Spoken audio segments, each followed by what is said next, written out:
សូមជូនរឿងកង្កែបហៅទឹកភ្លៀងនៅក្នុងភូមិមួយដោយមេឃខានបង្អោរភ្លៀងជាច្រើនខែស្រូវទាំងអស់ចាប់ផ្ដើមក្រៀមស្វិតដីប្រែជាប្រេះក្រហែងហើយអ្នកភូមិមានការព្រួយបារម្ភជាខ្លាំងតែវណ្ណានិងស្រីមាសមើលទៅលើមេឃដោយក្តីអស់សង្ឃឹមនៅក្បែរភូមិមានបឹងស្ងួតមួយដែលជាកន្លែងកង្កែបតូចរស់នៅហើយកង្កែបតូចបានស្រែកច្រៀងដើម្បីសុំទឹកភ្លៀងអ្នកភូមិខ្លះអស់សំណើចនឹងកង្កែបហើយគ្មាននរណាជឿថាកង្កែបនេះ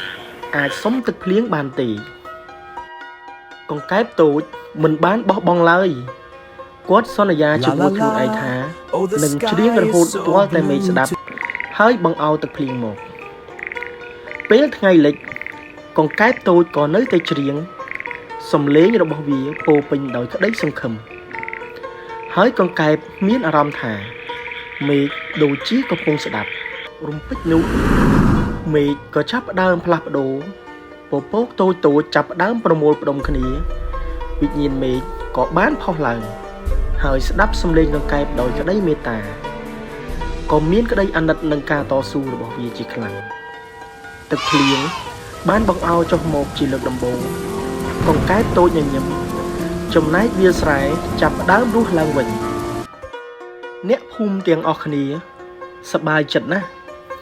ព្រោះស្រូវពួកគេមានទឹកវិញហើយពួកគេក៏មានសង្ឃឹមត្រឡប់មកវិញដែរអ្នកភូមិបានអរគុណកង្កែបតូចដែលគាត់បានជួយដល់អ្នកភូមិនៅពេលនេះចាប់ពីពេលនោះមកភូមិមានភ្លៀងធ្លាក់ទៀងទាត់ហើយកង្កែបតូចក៏ក្លាយជាវីរបុរសសម្រាប់អ្នកភូមិហើយរស់នៅយ៉ាងសុខសាន្តចាប់ពីពេលនោះតទៅ